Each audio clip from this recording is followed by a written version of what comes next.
જે મહત્વના સમાચાર જયંતિ ભાનુશાળીની જે હત્યા કરવામાં આવી છે આ જ સંદર્ભમાં તેમના ભાઈ દ્વારા ગંભીર આક્ષેપ કરાયો છે છબીલ પટેલ ઉપર। છબીલ પટેલે હત્યા કરાવ્યાનો આક્ષેપ મૂકવામાં આવ્યો છે। આ સમગ્ર મુદ્દો જે સામે આવ્યો છે છબીલભાઈ પટેલ સહિત 4 થી 5 લોકોની સામે શંકા વ્યક્ત કરવામાં આવી છે। જયંતિ ભાનુશાળીને નીચે પડેલા સૌથી પહેલા પવન મોર્ય દ્વારા આ સમગ્ર મામલે વાત કરવામાં આવી હતી। અત્યારે એસઆઈટીની રચના પણ કરવામાં આવી છે અને પોલીસ જે કાર્યવાહી કરી રહી છે પવન મોર્યની પૂછપરછ અત્યારે આ કેસમાં હાથ ધરવામાં આવી છે। તો આ તમામ અપડેટ્સ જે પ્રાપ્ત થઈ રહ્યા છે તેના વિશે આપને જાણકારી અમે આપી દઈએ। જયંતિ ભાનુશાળી કે જેઓ ભુજથી અમદાવાદ આવી રહ્યા હતા તે દરમિયાન ટ્રેનમાં અજાણ્યા શખ્સોએ તેમને ગોળી મારી હત્યા કરી દીધી। એસી કોચમાં તેઓ સવાર હતા તે દરમિયાન તેમને છાતીના ભાગે અને આંખના ભાગે તેમને ગોળી મારીને હત્યા કરવામાં આવી હતી। કોણ હતા આ અજાણ્યા શખ્સો આ તમામ બાબતોને લઈ ચર્ચા કરવામાં આવશે। સયાજીનગરી એક્સપ્રેસમાં તેઓ અમદાવાદ આવી રહ્યા હતા।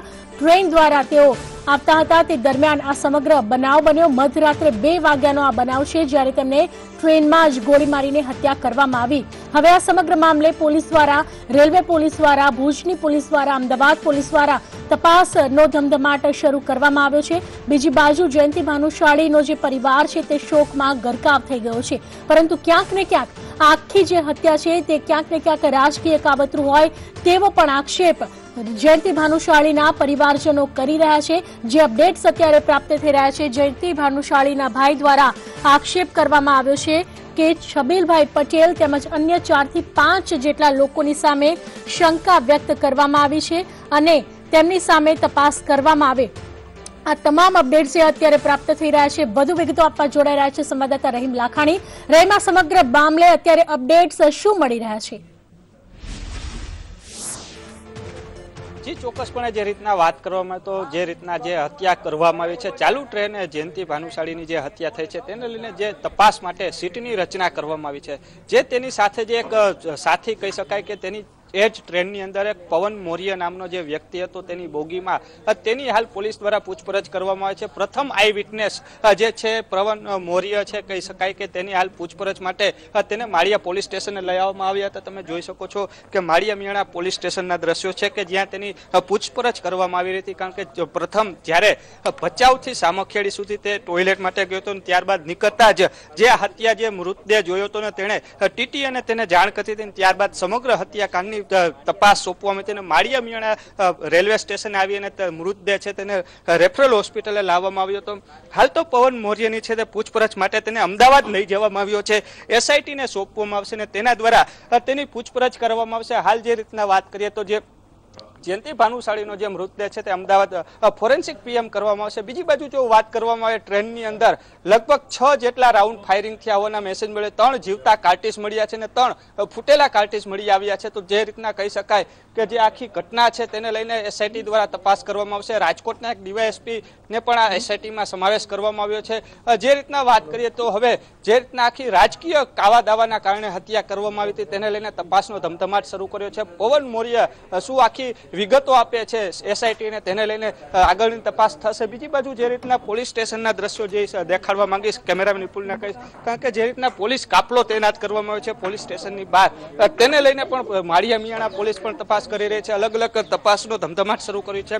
ફાયરિંગ કરવામાં આવ્યું હતું તો ફાયરિંગ કરનાર જે આરોપી છે તે ક્યાંથી ચડ્યો હતો? જ્યારે પવન મોર્ય છે તે ભચાઉ આવ્યું હતું ત્યારબાદ બાથરૂમમાં ગયો હતો અને સામખિયાળી વટ્યા પછી બહાર આવ્યો હતો। એટલે કહી શકાય કે જે હત્યા કરવામાં આવી છે તે ભચાઉ અને સામખિયાળી પછી જ કરવામાં આવી હોય અને અત્યારે પ્રાથમિક દ્રષ્ટિ કહી શકાય એકી સાથે કહી શકાય 3 જેટલા રાઉન્ડ જે ફાયરિંગ થયા છે તેને લઈને પણ તપાસ કરવામાં આવે છે। કઈ રિવોલ્વરનો ઉપયોગ કરવામાં આવ્યો છે, જે કઈ પ્રકારની બનાવટ નથી ને બીજી બાજુ અન્ય જે પેસેન્જરો હતા કે નહીં, બાકીના પેસેન્જરો ચડવાના હતા તો ક્યાંથી ચડવાના હતા તેને લઈને પણ હાલ તપાસ કરવામાં આવી છે। તો બીજી બાજુ જે રીતના વાત કરવામાં આવે તો જે હત્યાકાંડ થયો છે તેની પાછળનું કારણ શું છે તેને લઈને પણ હવે તપાસનો ધમધમાટ શરૂ કર્યો છે। પ્રથમ દ્રષ્ટિએ જો વાત કરવામાં આવે તો જે ફાયરિંગ કરનાર વ્યક્તિ છે તે ક્યાં રેલવે સ્ટેશનથી અંદર ગયો હતો? બીજી એક મહત્વની વસ્તુ જો વાત કરવામાં આવે તો સામખિયાળીથી માળિયાની વચ્ચે જે રેલવે ટ્રેકનું કામ ચાલુ છે તેના કારણે 15 થી 20 મિનિટ ટ્રેન ત્યાં રોકાણી પણ હતી એવા પણ મેસેજ મળી રહ્યા છે। તો કહી શકાય કે ત્યારે જ શું આરોપી તો અંદર નતો આવ્યો ને? એટલે આ તમામ પાસાઓ છે તે પોલીસ પણ તપાસ કરી રહી છે અને સાથે સાથે એસઆઈટી દ્વારા પણ તપાસ કરવામાં આવશે. જી ચોક્કસથી રહીમ જોડાયેલા જ રહેજો. ફરીથી આ મામલે આપનો સંપર્ક કરીશું. તો જે રીતે અમારા સંવાદદાતા જણાવી રહ્યા હતા, રહીમ લાખાણી, આ સમગ્ર મામલે હવે એસઆઈટીની રચના કરી તપાસ આગળ વધારવામાં આવી છે.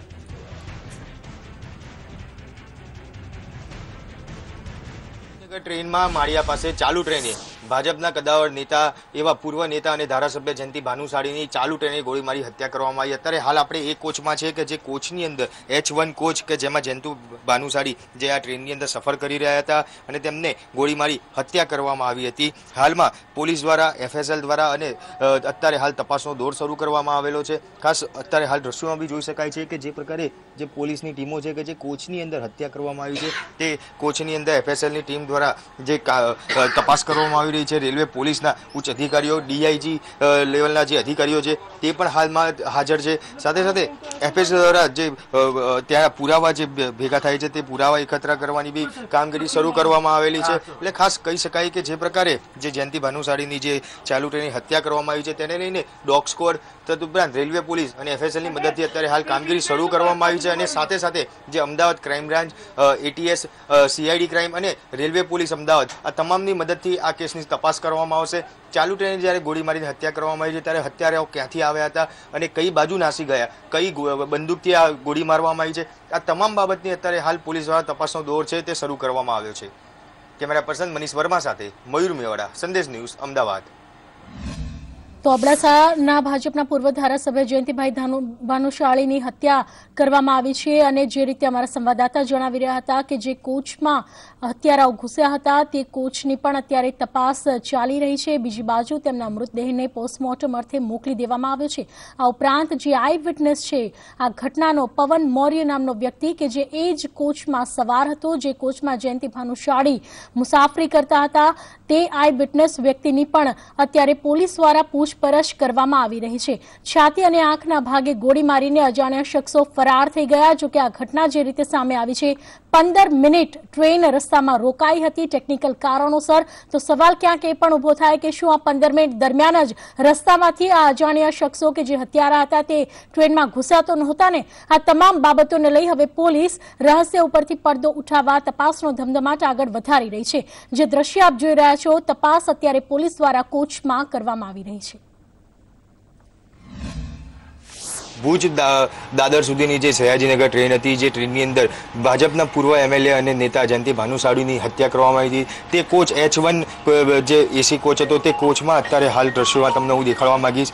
જે કોચ છે તે કોચની અંદર અત્યારે હાલના સમયે જે પોલીસ, રેલવે પોલીસ છે, FSL છે, તેમના દ્વારા જે તપાસ શરૂ કરવામાં આવી છે.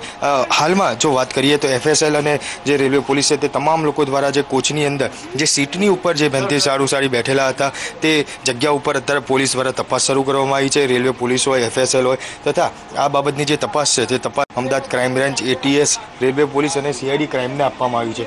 ખાસ વાત કરીએ તો જે પ્રકારે જે સમગ્ર ઘટના સર્જાઈ હતી તેમની સીટ ઉપર જ જયંતિ ભાનુશાળીને ગોળી મારી 2 ગોળીઓ મારીને હત્યા કરવામાં આવી હતી. તે હત્યાને પગલે હાલમાં પોલીસે જે કોચ છે તે Ahmedabad railway station, Kalupur railway station છે ત્યાં લાવવામાં આવ્યો છે અને ત્યારબાદ ટ્રેન છે તે વધુ આગળ રવાના કરવામાં આવી છે. કેમેરા પર્સન મનીષ વર્મા સાથે મયુર મેવાડા, સંદેશ ન્યૂઝ, અમદાવાદ.